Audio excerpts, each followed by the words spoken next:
Hi everyone, hope you're keeping safe and well. I have just been having a meeting with Stuart, my wingman, and the amazing Yvonne, and we were talking about how Seed are being a voice for change. And it struck me that not everybody understands what's going wrong with the support of those struggling with eating disorders, and not just those who have the eating disorder, but also the families. I've been a bit braver recently. Braver? Is braver a word? Being braver? Yeah, of course it is. Sorry, it's been a long day. I've been braver recently in actually calling out what's going wrong. I've always challenged the obesity strategy, and I've more and more urged Boris to listen, that it's all well and good looking at the physical health, but a lot of those people who are struggling with their weight, it's not about food and calories, it's about a mental health illness, disordered eating, overeating, binge eating disorder. But also, it's a tricky one, this, because during COVID, the NHS, I mean, they've been amazing in so many ways for so many people, including my family over the years. Dad's cancer and mum's ill health. But during COVID as well, like, the NHS have been phenomenal, the key workers, those on the ground. But there's another side where the NHS and CAMS and mental health services and community health care teams alone, they can't deal with eating disorders.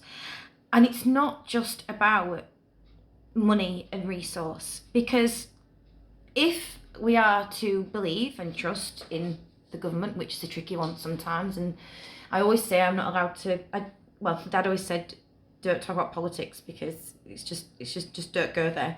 So what I will say is that there is money being put into eating disorders and mental health services from the government. It just doesn't seem to be going to the right people. And if it is going to the right people, they intend it to be the right people. Those right people do not understand eating disorders. If we started to come together, those with lived experience, the voluntary sector, working together in partnership, helping the NHS, helping GPs understand, helping primary care teams understand exactly what it is to have an eating disorder, we might start getting somewhere. I have had so many messages this week away from the Seed email. Like, I try and switch off and actually have some me time, but a lot of people who are struggling, they are friends, or they are people who I've not met, but they have they message me, and I try my best to keep up. I can't always, but it is constant. And these people aren't just messaging saying, I don't feel so great today. These people are messaging saying, my daughter's just been turned away from treatment, and if she goes down the route that she went down, she's going to die. My son is on a referral waiting list and he can't get the help that he needs. My daughter is in a hospital, she's been sectioned, and they are giving her a drug to treat psychosis, yet she has an eating disorder. But because her weight doesn't seem low enough, they don't think it's an eating disorder. They think that her talking about feeling fat and feeling disgusting and wanting to die is because she's got psychosis. So they're giving her a drug to deal with psychosis, and they've sectioned her. That is where we are going wrong. That is where we are going completely wrong. An eating disorder is not a form of psychosis. Okay? It's a mental health illness. It's one that is so complex and is becoming more and more complex as we go through COVID and the pandemic and coming out of the lockdown and social media and, pressure and not being at school and not knowing what's next. you cannot treat everybody with the same diagnosis.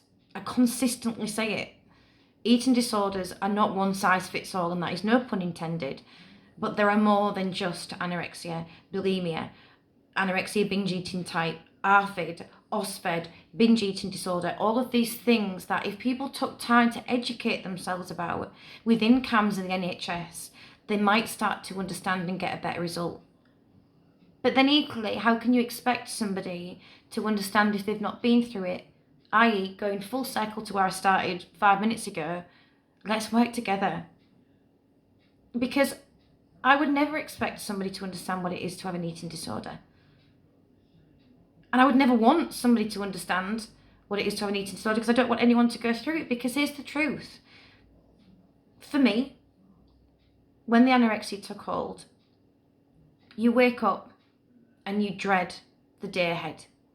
You think about what you might be able to get away with not eating that day. And if you do have any food, even at my lowest ebb, I would try and pick apart every single ounce of numbers of calories of fat in that food. And that would consume you for the rest of the day, to the point where I would write pages and pages and pages and pages, almost like OCD, constant pages of my calorie intake whilst I was in hospital. Because newsflash, I didn't actually know about calorie counting before I went into a psychiatric unit and they decided to tell me what it was. Again, understanding and treatment.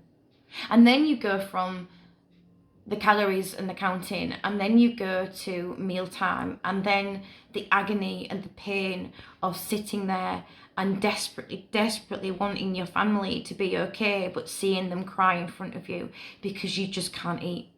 And then when it turns to bulimia, constantly trapped in a cycle in your own mind, thinking about when you can eat, how you can eat, and how you can be sick. Thinking about how much food you can get hold of without anybody knowing. Planning your whole day around a binge. Binge eating disorder, the same. Planning your whole day around when you can get home from work and you can binge. Because that is what consumes your mind 24/7. Being sick, purging, laxative abuse, exercise in the wrong way, obsessive exercise, addicted to exercise, drain, and pain, constant pain, to the point where those who can't get help then feel like they are so lost and they can't carry on in this daily cycle of hell that they want to take their own life. Nighttime, sleep don't come, because all you're thinking about is what you've eaten that day. All you're thinking about is how you're going to get through tomorrow.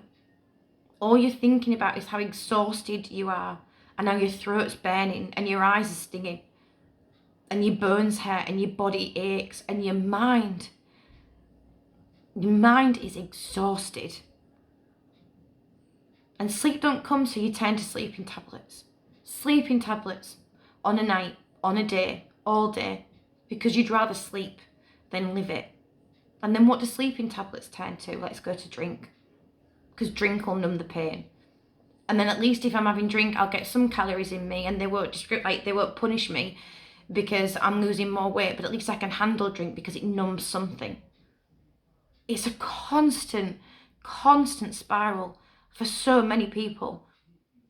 And it links to anxiety, depression, obsessive compulsive disorder, drug abuse, alcohol abuse. All of these things are forms of self-harm, and self-harm happens as well. So many come to us who are being treated in the wrong way and they're not having their mental health addressed, but they are being forbidden from going to the toilet. They are being forbidden from being able to leave unless they eat. So what do? They find other ways of self-harm, because what is going on up here isn't being treated. I hope that gives some understanding to the pain. Because trust me, an eating disorder is not glamorous. An eating disorder is not about vanity. It's a pain that you don't know how to express.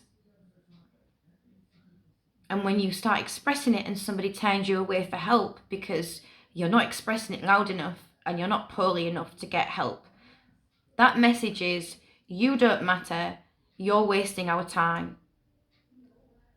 we can't do anything. And thus the spiral begins again.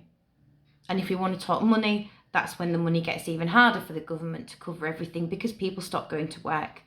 Because parents are constantly being told, we can't admit your child to hospital because they're not low enough in weight, but we can't section them because they are quite compos mentis. But also, until you get to a certain weight, let them keep being sick. Let them keep depleting their electrolytes. Let them be at risk of heart attack. So stay off work and look after your child yourself.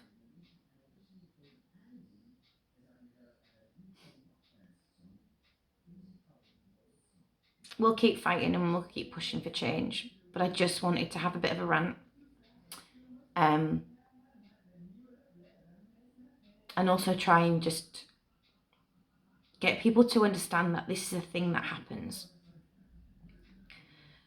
And by burying our heads in the sand and not addressing it, and not giving the early intervention and the respect and empathy and care and support that people need, we will lose people. They will die. And at Seed, we don't want that. And I don't mean death in the literal sense. I mean die inside. We don't want that.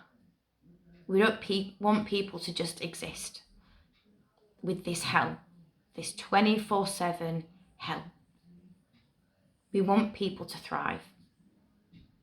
And we know that we are saving lives. And I would love more than anything to be able to work more closely with the NHS, with CAMHS.